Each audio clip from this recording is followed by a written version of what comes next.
Well, here is a very interesting garage sale find. Now, why is it interesting? Well, my garage is chock full of stuff ready to sell on eBay and Poshmark and other places. I mean, I've got lots of jewelry, watches and everything. You have to have a way to pack it. Well, I found a huge, and I mean huge, roll of packing foam at a yard sale.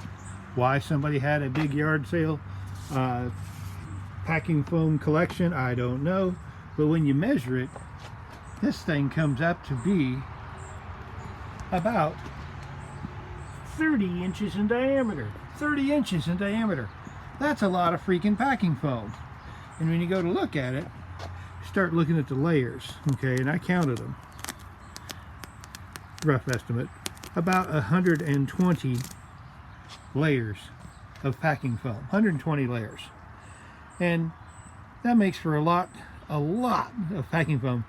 And doing a quick calculation, I was able to figure out that it actually has 500 linear feet of packing foam.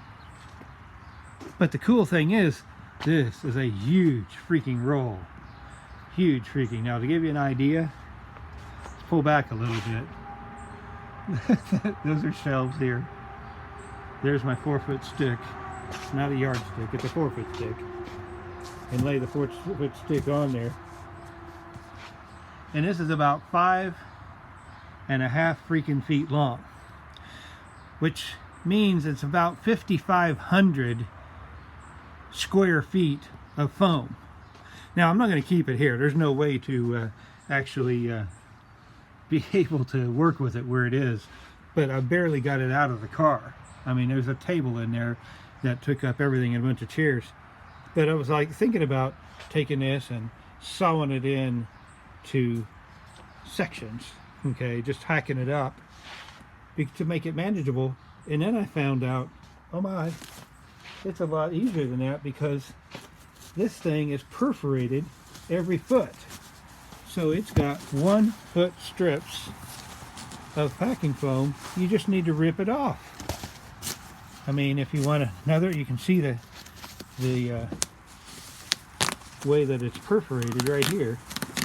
So that's going to make it super easy to access wherever I decide this lands. And I'll end up with a 1-foot wide strip of foam.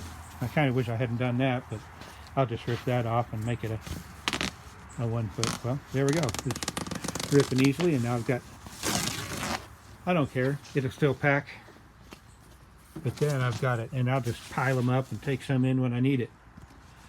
Can you imagine that? 25 or 2,600 square feet of packing foam for $50. Now that's not bad at all.